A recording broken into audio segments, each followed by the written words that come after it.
Guidelines are the toughest part of that, but I'll be clear, I signed the Canadian Taxpayer Federation pledge, and I will honor it. I don't intend to raise taxes if I'm the Prime Minister. Let's go back to basics. The current Liberal government, as you know, racked up north of $100 billion in deficit spending before we got to COVID-19. And now, of course, it has blown through the roof. We're at $343 billion and counting, debt now tipping over $1 trillion. And one thing I know for certain, we're not going to get back to balance anytime soon. It's going to take an enormous amount of efforts on the part of Canadians. But we don't get our economy back on track by raising taxes. In fact, I would suggest, and I would advocate, and I would take the approach of lowering taxes. Lowering taxes actually increases government revenue. And we also need to do something, I think, that is long overdue, Todd, and that is simplify the tax code. It's been 50 years since there was a comprehensive review of our tax code and our laws. We need to make Canadians more secure in understanding the tax system. And I think, quite frankly, what we can do to ensure that we're more competitive, that we're able to attract more direct foreign investment, is lower taxes, because we are in this global environment now where we're competing. Capital is going to go where there can be a return on investment, where there is a sense of security, a feeling that they are not going to see punitive new taxes. And let me be clear. This idea that we're going to tax equity in people's homes is a disaster. I would never do that, nor a luxury tax.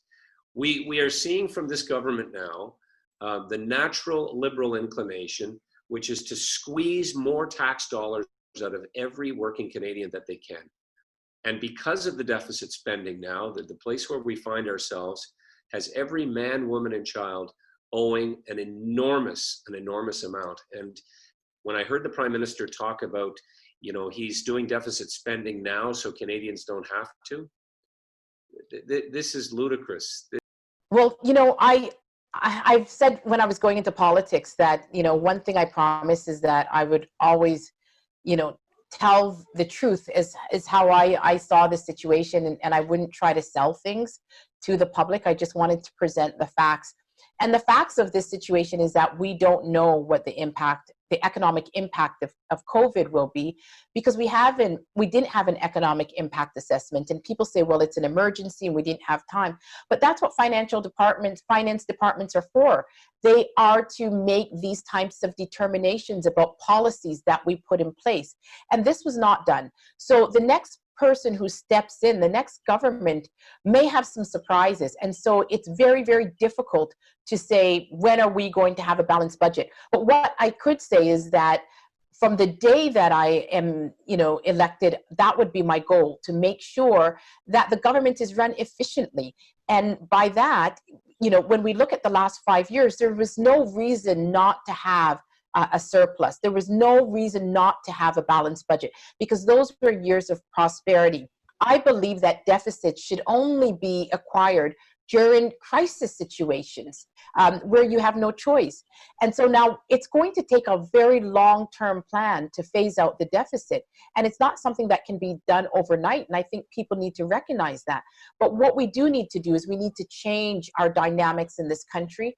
We need to start stimulating businesses, small and medium-sized businesses, upping our production, moving away from being just merely a consumer society to one that produces essential goods that we require in our economy, and cutting a lot of the red tape for businesses so that we can embolden them to start taking chances again and start hiring people and getting our economy back on track. Well, there's a lot of government waste, as we both know, which is obviously part of it. The other part, of course, is growing the economy. Cutting back on if we're going to compare a household to the economy, if you cut down on household expenditures in terms of reining in your debt, that's one step. But another step would be, maybe you can work a little bit harder. Maybe you can work, upgrade your own skills so you can bring in some more money. So we need to grow the economy as well. The primary way to improve our economic performance right now is to increase the energy sector, the natural resource sector, increase the ability for those projects to get approved. We've seen a variety of projects pull out after spending a lot of money and getting nowhere. So obviously that's very important. And then we also have to look at other tax cuts and red tape cuts for small businesses and entrepreneurs to try and foster that culture of innovation in Canada. Well, we have to have a plan and show Canadians we're going to implement that plan right away. And that's to get the deficit under control and to relaunch our private sector, our GDP growth, which, remember, before COVID, we saw Tech Resources withdrawing a program that would have been worth $70 billion over 3 decades. We saw Warren Buffett pulling out billions of investment from Canada after the illegal rail blockades. So Trudeau was already eroding our competitiveness and jobs and GDP growth. And now there is a looming debt crisis, because if we don't get that deficit under control, we start adding to that 1 trillion plus amount. And the fewer jobs there are and the less investment there is in Canada, we then have a GDP dropping or stagnant as a deficit debt get out of control. So we have to tell Canadians, our plan will get us back to fiscal balance over a number of years while we relaunch our economic growth. That will avoid not only a debt crisis, which Trudeau is setting us up for, it also preserves important social programs like healthcare and old age security. These are programs that Trudeau is putting at risk because of his out of control deficit and debt.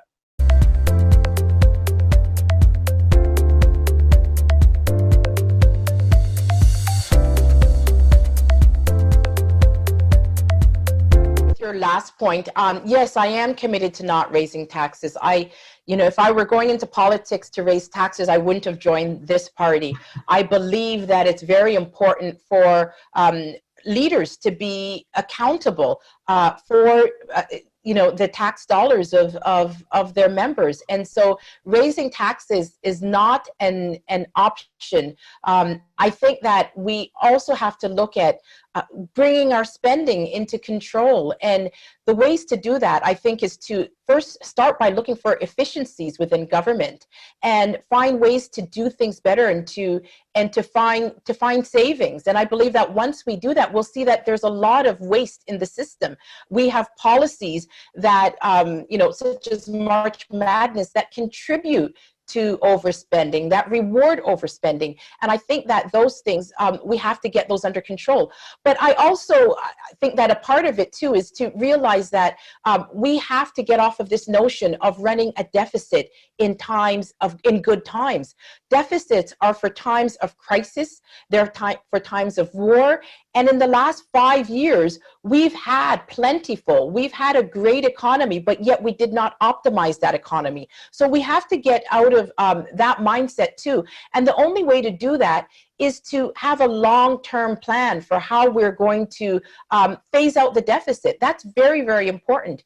And in a current COVID situation, we know that that's not going to be done, on a short-term basis. It's going to have to take long-term planning, and that means that we're going to have to change the way that we structure our society. We're largely based on a consumer society, and so we're going to have to start producing more, and that means that we're going to have to invest in certain sectors, such as our natural resource sector, and create more jobs. I also believe that we also have to incentivize businesses to get Canadians back to work. We, small and medium-sized businesses are responsible for over 80% of all employment in the country. We have to find ways to make sure that we can get Canadians back to work, and we have to create some incentives for that. First things first, I'm committed to keeping taxes low. I will eliminate the carbon tax, regardless of what some candidate keeps repeating all the time. And I will tackle the overspending and get the economy moving. Here's the key thing, Kate. I'm in the House in September, ready to hold Trudeau to account after he has suppressed Parliament. And in 5 months, he has spent a third of $1 trillion with no oversight, no debate. How many more we scandals are in that $343 billion? They were late, 2 months late in closing the border from flights from China and other places. We were calling for that. They were late in the response in terms of the wage subsidy, some of the support for small business that never did materialize. So they've actually made the crisis far worse. So we will have to hold them to account so that Canadians can get past this warm feeling of seeing Trudeau in front of his cottage every day. I will be the one to do that in September. My plan is simple, actually. We have to follow the logic that Stephen Harper and Jim Flaherty used in 2008, 2009, have a dedicated plan to reduce the overspending and get back to balance. Stephen Harper took 5 years with a $60 billion deficit. This will likely take 8 to 10 to make sure we can get it down in a measured way. But the second part of the plan is even more important. We need a private sector renaissance.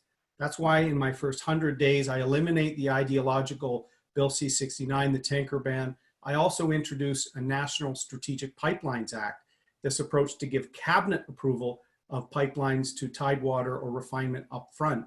I also have a Save Small Business plan that will make sure that the 2/3 of Canadians who actually work for a small or medium-sized business see those businesses survive. As people come off all the programs, we need full employment or as close as possible. So we need the resource sectors to not only do well, but to be defended by their prime minister, and innovators, entrepreneurs, and small businesses to make sure they weather this storm. I've got more detail on my website, but my track record shows I get things done. Yes, I am not committed to raising taxes, and I am also committed to getting rid of the carbon tax unequivocally, without renaming it, without getting into any other discussion. Provinces are going to be free, of course, through their jurisdiction to make decisions in that regard, but I will kill the federal carbon tax. But we have an 8-point jobs plan for Canada that speaks directly to our plan, we believe, that will help in the recovery. Starting with capitalizing and using our natural resources to maximum advantage. That, of course, includes energy, our ag sector, all of our traditional natural resources, mining, forestry, our fisheries. But the big piece is that what I would describe as more visionary, and it's not new. This goes back to the era of John Diefenbaker, and it's predicated a bit on the principle of uniting our country through national projects. That includes the export of natural gas. It includes building pipelines and allowing for the export of hydroelectricity as well. We have some of the biggest, most important green energy projects on the planet when we consider Newfoundland and Labrador and Quebec. And so an energy economic prosperity corridor allows us to move goods, important goods, to our markets, but of course, globally. And it allows us, just on the energy piece, to refine and export liquefied natural gas, which we know burns at 50% the emission rate of coal. If we're able to push that into global markets, places like India, Pakistan, parts of the Asia Pacific, replace gas that's currently, replace carbon that is being released from those coal-fired generated plants. Now we're doing something. Now we are actually global players in the fight against climate change, but we're also pushing back on Russia, Iran, Saudi Arabia, countries who we don't align with. We should make Canada completely energy independent. That has to be part of the plan. And we need to reinvest in some of those new green technologies that we know are flourishing in Canada and use some of the other traditional greener technologies that are available. Nuclear, yes, wind, solar, but also waste to energy projects. We know that carbon capture, sequestration, these are also an important part of our period of transition. Yeah, that's a really good question, and it's certainly high on the minds of conservatives. You're right; it's less on the mind of others. I suppose it could be right now. People are just glad that they're coming out of a pandemic. But I believe that the mind of the public will shift. I believe that in the coming months and years, there will be a greater concern and scrutiny for what Justin Trudeau and his government has done. So, I believe the plan to get us out of this is it's no different than our plan should have been 6 months ago or 8 months ago. Obviously, it's more critical, and in many ways, it gives us the impetus to maybe implement some of these things. So I agree with you. I think we, as conservatives, we have to stop skirting around the issue that, federal spending should not be cut. I mean, when you listen to some leaders, they kind of say like, well, efficiency review, they hesitate to say, we have to make some cuts because they've been burned on that before. But we do have to make cuts. We have to do basically a line by line review of where our spending is going, and we have to reduce spending. That's only part of the equation, though. The other part is growing our economy. And the only way to do that is to get our energy sector back on track, to cut taxes, to cut regulation, and to promote Canada, to promote Made in Canada, entrepreneurship, innovation. There's different aspects to that. There's a manufacturing aspect. There is a keeping our talent and ideas here aspect, which of course in part relates to, capital markets, right? We need to make sure that people who have good ideas can get funding and bring them to market here in Canada. So there's different ways to address that. I think we need to start looking at crowdfunding as playing an important role in getting, initial ideas off the ground. There's crowdfunding gets caught up in a lot of securities rules and which are too onerous when it comes to that type of thing, in my view. So there's a lot of things that we need to do, but there's no magical solution. It's doing what we always need to do, which is address federal spending and reduce it, and then also dealing with ways to grow and expand the economy.